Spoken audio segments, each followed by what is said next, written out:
See how strong. Roll now, listen.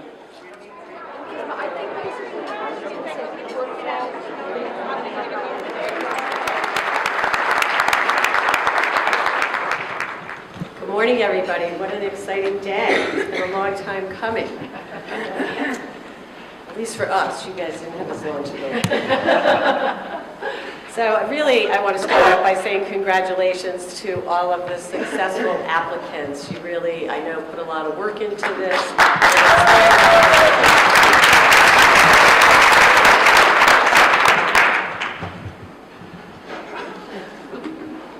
So the Prevention and Wellness Trust Fund, as most of you may know, came out of Chapter 224, the Acts of 2012, and this was really sort of the third phase of healthcare reform in Massachusetts. We had Chapter 58 that really created almost universal coverage. We have about 98% of the residents in Massachusetts covered with healthcare.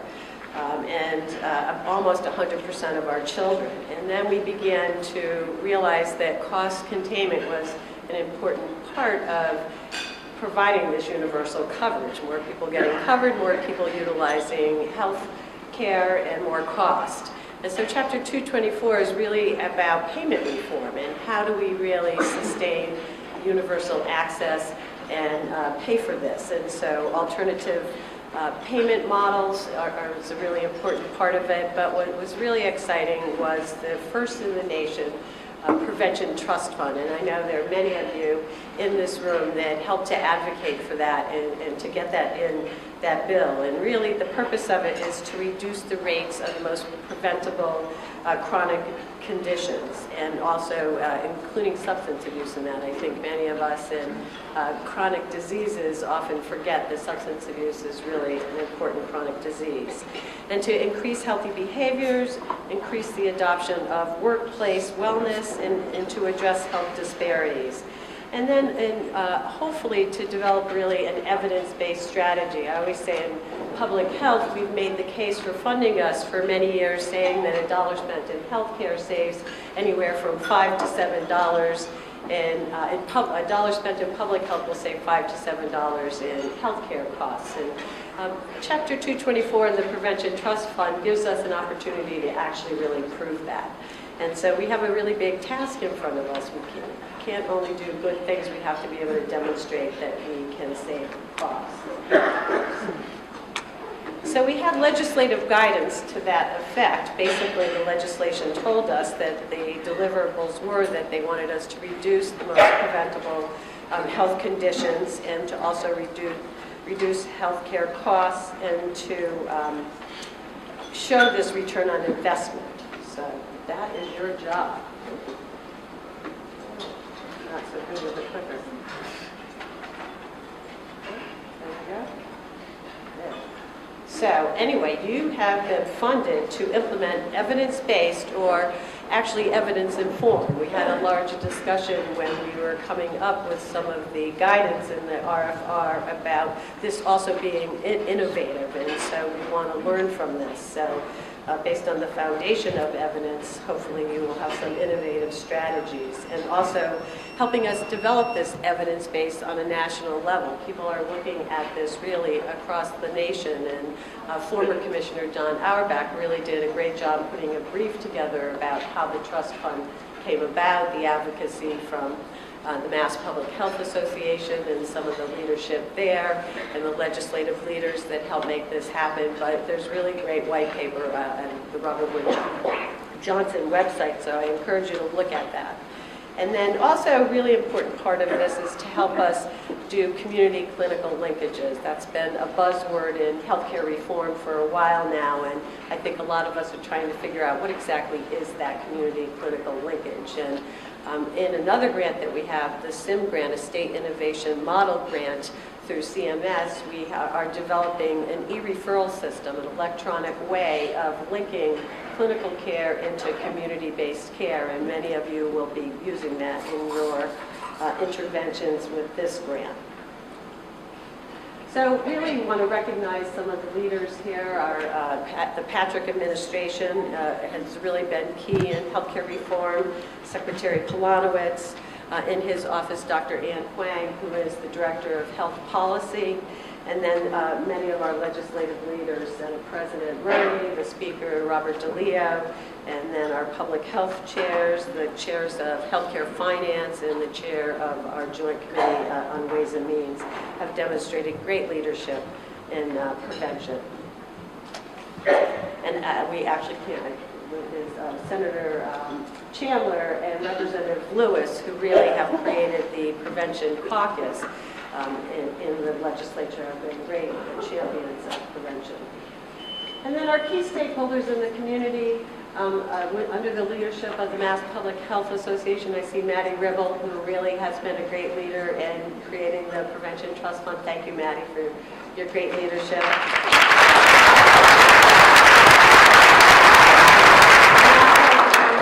Susan Cervais here today. No, I don't see her. I know she also has been a great leader in helping to push the legislature to create the Prevention Caucus and in working with the Public Health Association, American Heart Association, Tobacco Free Mass. Tammy, are you here today?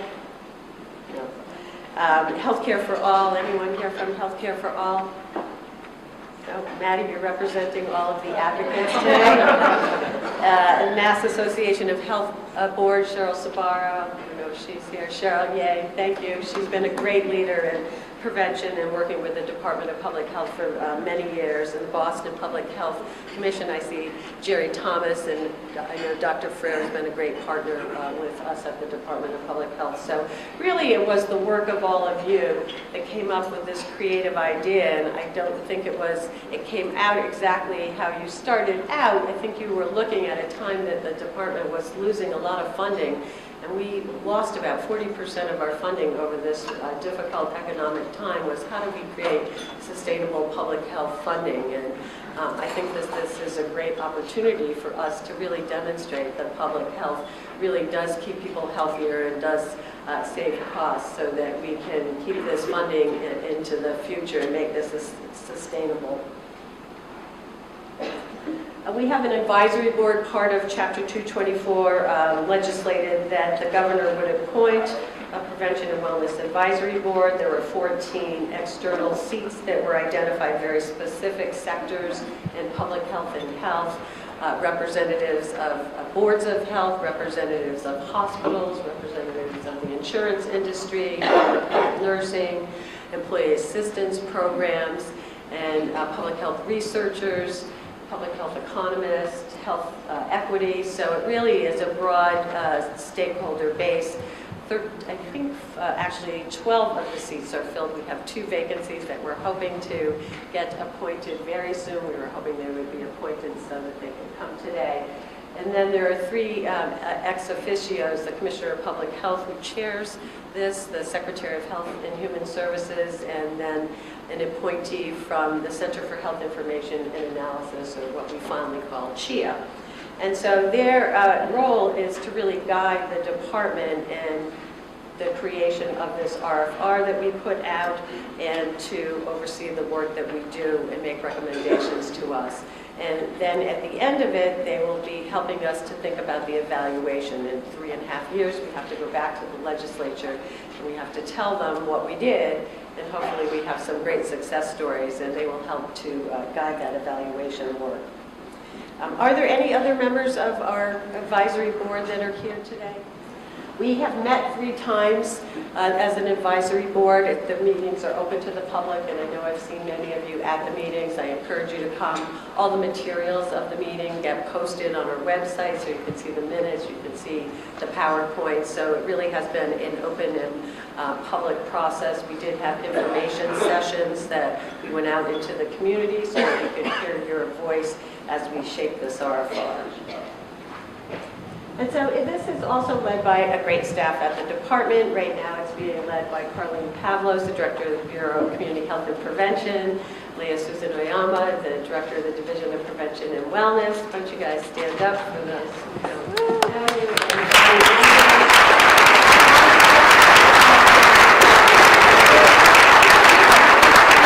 I can tell you these guys have put in thousands of hours to get us to where we are today, and really the leadership leadership has been incredible. But it really wasn't just them. This took a team of people, and I know that I saw a number of people here. So I would say anybody that has worked on the Prevention and Wellness Trust Fund at the department, I'd ask you to stand up. See who else is here.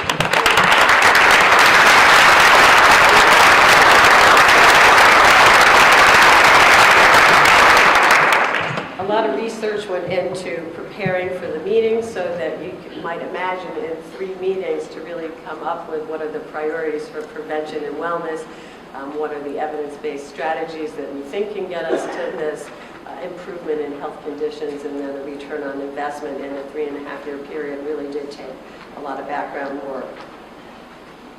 We also have contracted with some outside external experts to help us provide insights and comments. We have JSI, University of Mass Medical School, we have Harvard Catalyst, and we have Social Finance US, and they helped us thinking about the economics. As you might imagine, in public health, we haven't been sort of held to this return on investment in the past, and so it's making us rethink about the future of public health and what we need in health departments today and tomorrow. And so that has also helped to drive some infrastructure changes at the Department of Health and the Commissioner's Office, and what do we need to have a really good foundation as we move into this new world of return on investment in health economics.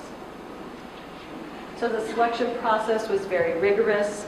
We had first a letter of intent that we asked people to submit, so we got a sense of how many people might apply for this so that we could prepare internally. We had 20 applications that were submitted. We had 2 layers of review. We had a technical review. Did you really answer all the questions and give us the information that we needed? And then a qualitative review, or our second level review at the department. And we also had DPH staff that participated in that, as well as some external partners. Again, the Mass Public Health Association, the Heart Association, Mass Municipal Association, DJ, and members of the Prevention and Wellness Advisory Board. So I thank you volunteers who put in a lot of time to help us accomplish this. And here are the grantees. Ta-da!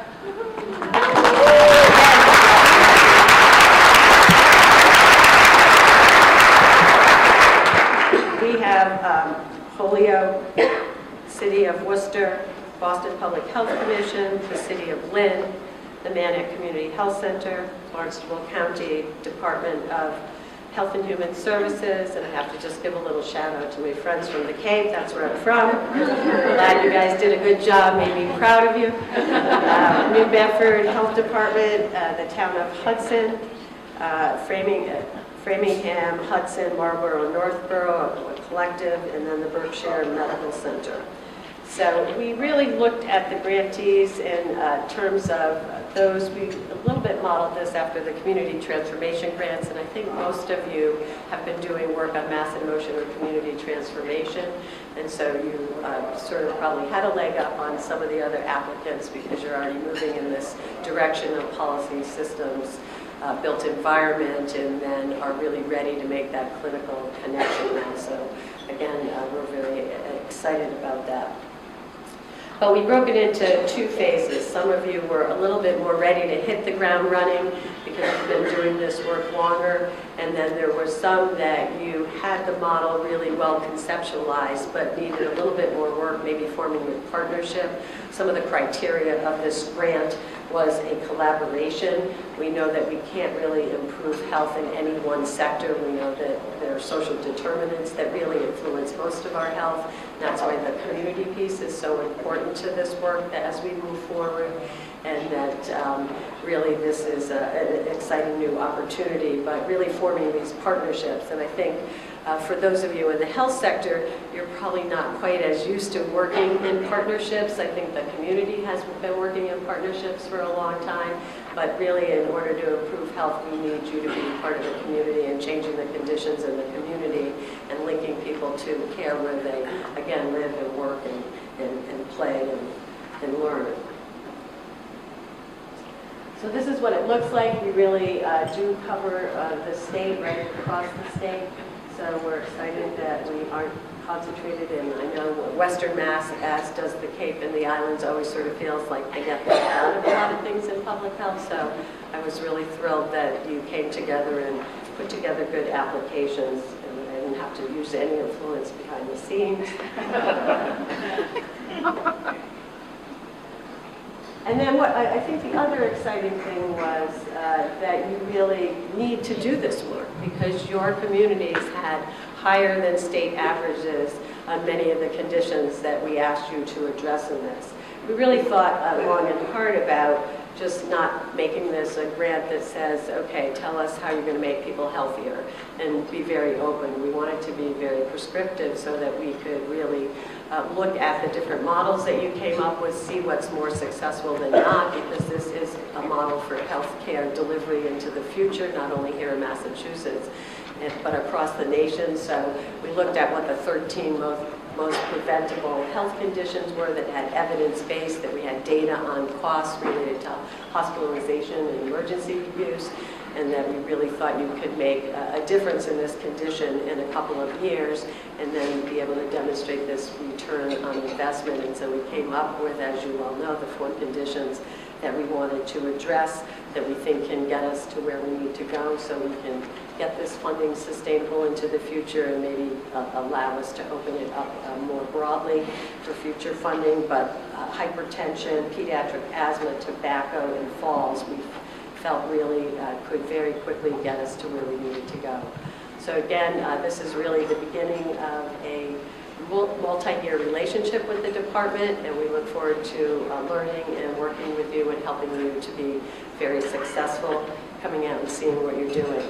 And so now I'm happy to introduce back to you our new program manager, Jessica. I'm not going to get your name wrong. Say Aguilera? Aguilera, okay. Steiner. Jessica has been really a great addition to us. She comes to us with good public health experience, and we're excited to be able to actually get her on other teams in the department, not only here with the Prevention and Wellness Trust Fund. We think one of the ways that we can really improve care and coordinate care better and be cost effective is the use of community health workers. Community health workers here? Any community health workers?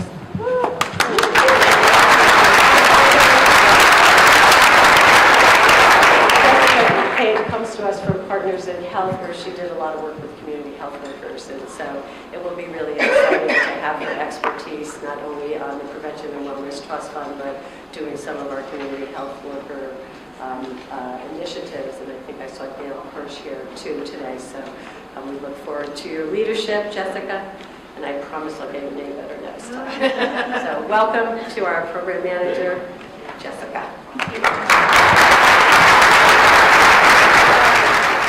Welcome. New Bedford Health Department Partnership.